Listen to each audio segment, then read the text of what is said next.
At the Palawan Air Base of the Philippines, Master Sergeant John urges Air Force TACP officer J.J. Kinney to get ready to leave.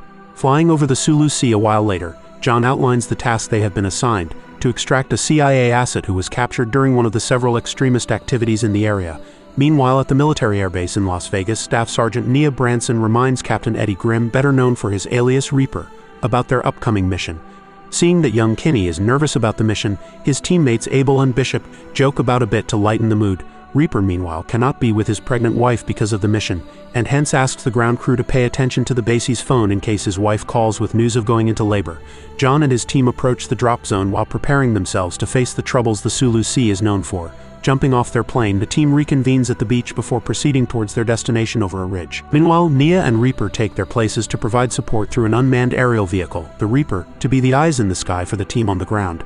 Leading the team ahead, John proceeds through the dense forest till they eventually are about 8 kilometers away from the target zone.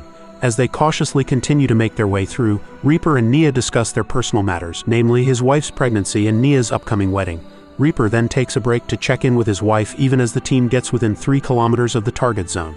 As they discuss whether development in technology makes war any easier than it seems, Kinney quips that technology possibly makes war seem less barbaric. However, he is immediately reminded that one bad day at work will change his apparent positive perspective to the reality, which is that since war inherently means the end of lives, it will always remain barbaric. Coming across company in the forest halts their progress, and Kinney requests Reaper, who has come back from his break, to check things out for them. However, the system malfunctions when Nia attempts to navigate, thereby exposing the team to unknown danger. Reaper promises to get the device back to them after repairs, which leaves John to orchestrate their next steps without any dependence on modern technology. Abel and Bishop split up and slowly move forward till Abel notices movement ahead of them. But their threat only turns out to be a harmless pig. Advancing as a unit, they finally reach their target, and John immediately notes 4 guards on site before deciding to go closer. Wordlessly communicating, the team splits up as Abel and Bishop investigate as one unit while Kinney accompanies John. Once satisfied with their safety, John gets the team to set up vantage points at a distance from each other to scope the place out and get an idea of the number of people around. Soon, they spot Alexander Petrov, the Russian arms dealer that the CIA asset was gathering intel on. While they conclude that their target must be somewhere nearby as well, Reaper notices that the crew has turned off the ringer of the phone so it doesn't disturb them while they catch a game on TV. Relieved that it isn't his wife calling, he turns the ringer back on before requesting the crew not to ignore the phone so he can be there for his wife. The team meanwhile observes as 2 vehicles approach the site. The man, accompanied by several armed men, is recognized as Saeed Hashimi, the leader of the Abu Sayyaf, a prominent extremist group operating in the area. The drone is fixed soon, and Reaper reestablishes contact with Kinney. Just when things seem to be peaceful, Hashimi suddenly pulls out his gun and shoots at Petrov, causing havoc throughout the place. Petrov and his wife become hostages then, and Hashimi ruthlessly decapitates her. Having watched his wife's demise, Petrov is then forced to see his son being dragged over as well. Anticipating the same fate for the youngster, the team prepares to attack without any such direct orders from above. Intending to save the kid, John instructs Abel and Bishop to engage if they have a clear shot, while also getting Kinney to get the drone's help. Accordingly, Reaper launches a missile while Abel takes a shot at Petrov's legs. Reaching its target, the bomb explodes, which allows the kid to attempt to get to safety because of the distraction caused. Startled to hear movement below him, Kinney alerts John to the fact that the place they deemed safe for his vantage point is actually the entrance to a cave from which several militants now emerge. Asking Kinney to stay silent doesn't help, as he gets noticed soon later, and John saves Kinney's life by eliminating the threat. Having given away their presence now, the team is quickly surrounded by multiple hostiles, with both sides promptly opening fire. While an active grenade damages Kinney's radio communication with the rest of the team, he scrambles to find a safe place. Bishop joins John's effort to defend Abel, but Abel is fatally shot. A grenade goes off just then behind John and Bishop, leaving an injured Abel to fend for himself. Kinney fortunately gets to him in time to take down his opponent. However, Abel soon breathes his last, and Kinney reports the same back to John through Abel's radio. As the leader of the team, John instructs Kinney to focus on what can be saved and gets him to request the drone's firepower to help defend themselves. Kinney contacts Reaper then for the biggest weapon they can drop on the grenade-launching team. While Reaper promptly engages the bomb, even the 20 seconds it requires to reach its target seems quite a long time, as a grenade blasts right at John and Bishop's location. Finally arriving at the target, the bomb does its task, but the trouble isn't over, as Kinney finds himself attempting to avoid the assault of a machine gun. Possibly the only survivor of the team now, Kinney is closely tracked by Nia as he finds a hiding place. Contacting Reaper, he confirms his location and is provided with an evacuation point. Overwhelmed by the loss of his teammates though, Kinney is unable to get moving. Reaper urges Kinney forward while he and Nia meticulously look through his route to ensure his safety. As he proceeds towards the evacuation point, Nia alerts Reaper about potential threats converging towards Kinney, who promptly hides and prepares to attack. He remains hidden as he observes several armed militants of the Abu Sayyaf cross his path. Having missed being caught by them, it is their dog that comes his way and threatens to give away Kinney's position. Assisted by Reaper though, Kinney does nothing to give himself away and remains hidden. Once the dog is called away, Reaper is relieved while updating Kinney about the threat having left the scene and then proceeds to guide him to a ridge. His progress up the ridge is smooth as Reaper and Nia continue to observe his surroundings for potential threats. Just about a kilometer away from the helicopter's landing zone from where Kinney can be extracted, Reaper gets him talking about his hometown to lighten the mood. However, the attempt fails as Kinney mentions having lost his father recently. Since Reaper belongs to the same county as Kinney, he then tells him about the terrible performance of their home team in an ongoing match. While Reaper successfully keeps the conversation going with personal anecdotes and jokes, Kinney makes steady progress.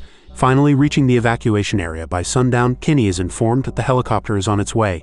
As he cautiously keeps going toward its landing zone, the helicopter comes into view.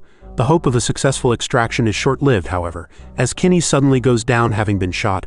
Armed personnel aboard the helicopter provide cover fire for Kinney, and guided by Reaper, it even avoids getting hit by an oncoming RPG. But with the escalating situation, the helicopter decides to leave the landing zone without Kinney. Cornered and thoroughly outnumbered in the dangerous combat zone now, Kinney gets Reaper to launch a missile for support.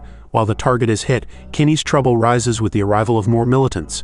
Out of ammunition, Reaper gets the help of a fighter jet to deploy 2 more explosives. Under the protection of cover fire, Kinney gets across to safety and Reaper suggests another landing zone on a hill. By daybreak, Reaper apologizes for the earlier failed attempt to get Kinney out even as he now makes his way through the hill. While keeping the conversation up like before, however, Kinney suddenly slips and falls into the stream.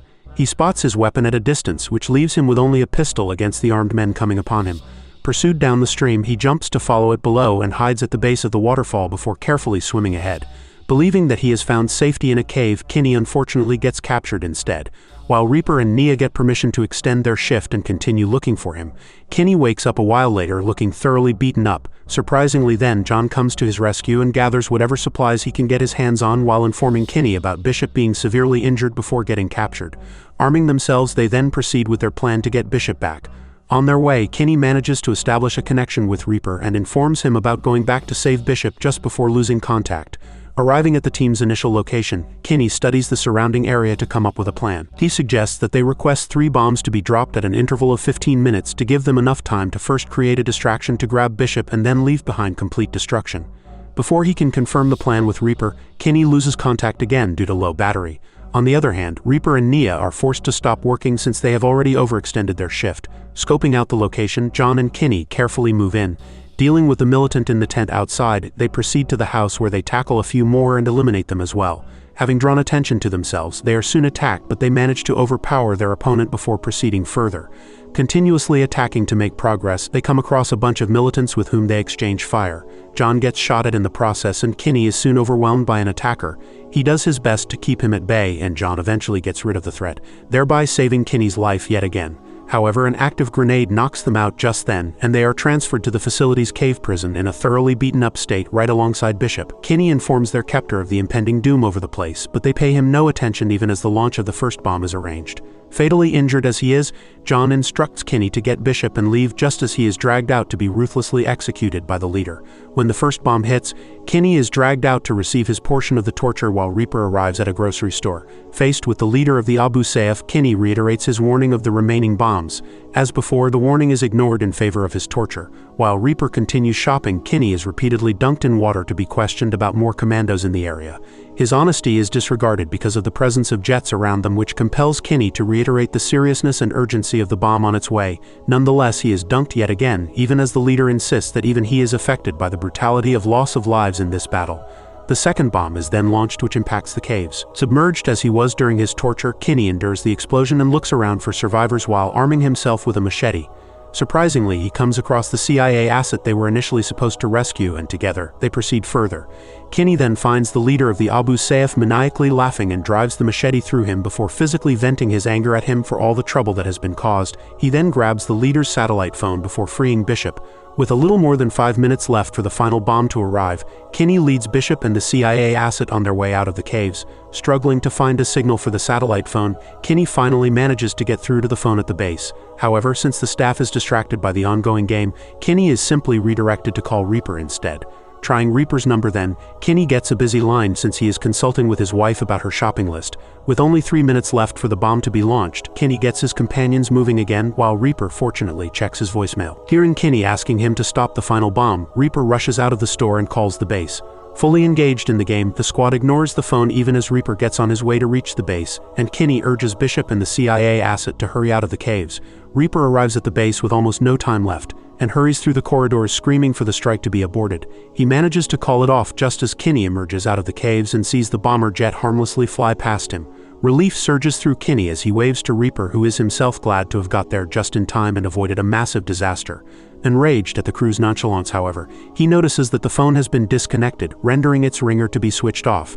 Further fueled by his anger, he reminds the team that he was expecting an important call from his pregnant wife, and that he had informed them earlier that day about the same. He then adds that while that particular emergency thankfully did not occur, their act of ignoring the phone almost caused the difference in a life-or-death situation in an ongoing mission. While the extraction is finally successfully underway, Reaper reprimands the crew and his seniors for hindering the service they are all there to provide. His fit of rage then gets him to take a golf club to the television while Bishop appreciates Kinney's efforts in saving his life. Heading home, Nia approaches Reaper to ask him if he would like to walk her down the aisle for her wedding. Mentioning that it would be his privilege to do so, Reaper accepts her request and states that her father would be tremendously proud of her. After the stressful day they've both had, they then share a dance on Reaper's insistence to practice for Nia's big day. Thanks for dropping by and stay tuned to some big recaps on the way.